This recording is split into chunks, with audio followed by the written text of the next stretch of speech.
everyone and welcome back to the channel. I've always wanted to make a blouse with one of those really big and ruffly collars down the front, so that's what I will try to do. I got this fabric for about $4 from the thrift store that I'm going to use today. I think it was originally curtains.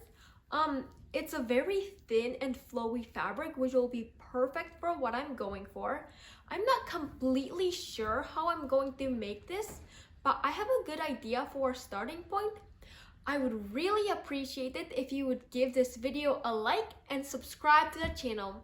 And without further ado, let's get started. For the pattern, I used the pattern I already had of a blouse and altered it to how I envisioned this blouse to be. I also made my own ruffle collar pattern and cut two pieces out of them, making one a bit smaller than the other. I also looked it up, and these type of collars are called jabot collars, but I'm not sure if I'm pronouncing it right. And if you're wondering why I have bags of beans and nuts, I was using them as pattern weights because I didn't have anything else to use. And for the sleeve, I just used the basic sleeve shape that was flared so that I could gather the wrist end. I started by sewing the collar pieces, which was pretty simple because all I had to do was hem all along the top and side edges, leaving the neckline curve raw. This fabric frayed very easily, so I tried to be very gentle with them. I also made the hem as small as I could, and I repeated this for both collar pieces and put it up to myself to see how it looked, and it was nowhere near enough volume for my liking, so I cut two more pieces that were significantly bigger because I also realized that the first two pieces were a little bit too small for me. And after that, I liked it more, but I felt like I needed another smaller piece to go on top, so I made another one so that I was left with 5 layers.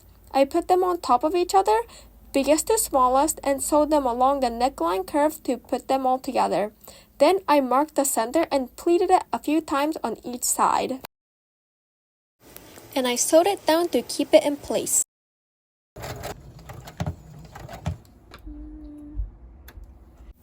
And then I went on to making the back yoke. I folded over each inner side to make a wide hem and sewed it down to have a finished edge along the back so that we have a wide enough area to put our head through. I attached it to the main back piece. I slightly overlapped the two yoke pieces when sewing them together for more coverage.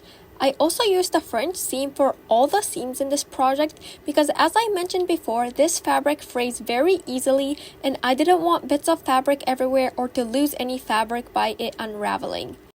And here I also realized that I forgot to cut the armholes into the yoke, so I proceeded to do that as well. If you don't know what a French seam is, it's where you sew two pieces wrong sides together, then cut the seam allowance and then put them right sides together and sew again, encasing the raw edge. Not only does this finish any raw edge, but it makes the seam stronger as well, which I wanted for this very thin fabric I was working with. And this is how the back piece looked when that was all done. Then I went ahead and put the front piece to the back piece and sewed up the shoulder and side seams using French seams. I also realized at this point that I forgot to cut out the front neck hole, so I did that later as well after sewing the seams.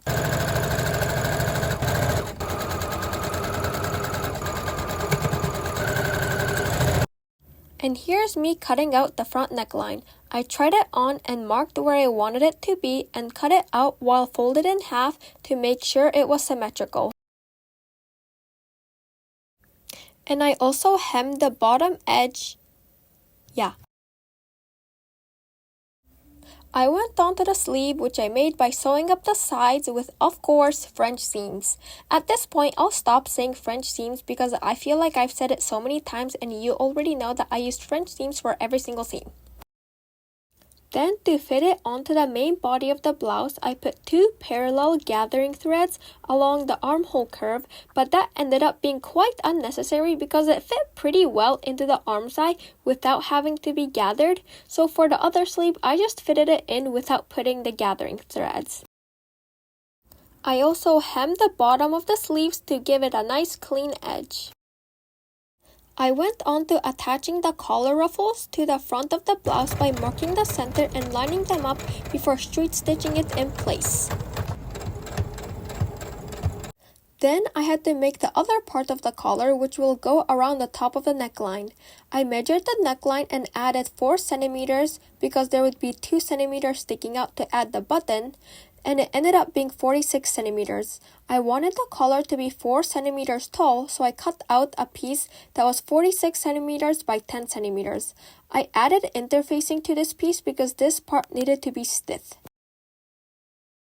I pinned it right sides together to the body of the blouse and sewed it, leaving 1 centimeter hanging out on one side and 3 centimeters hanging out on the other side. The side with 3 centimeters hanging out is the side of the back yoke that overlaps the other side.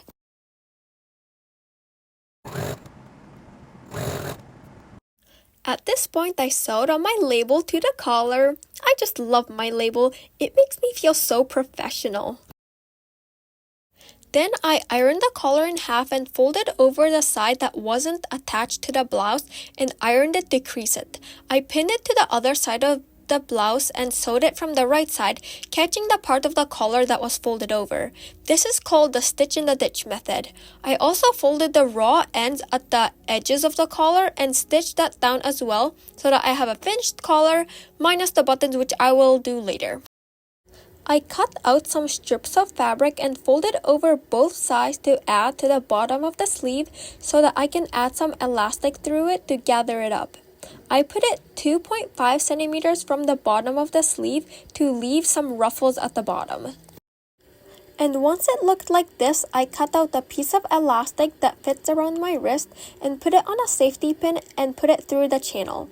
I sewed the ends of the elastic together using a zigzag stitch once it was all the way through, and I repeated all these steps on the other sleeve as well. Finally, I added a button and a buttonhole to the collar, and then it was all finished.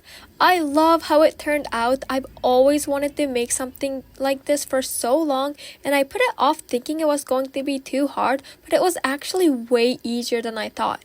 It really gives me pirate or Victorian vibes, and I really love it. If you like this video, it would mean a lot to me if you subscribe to my channel. See you next time!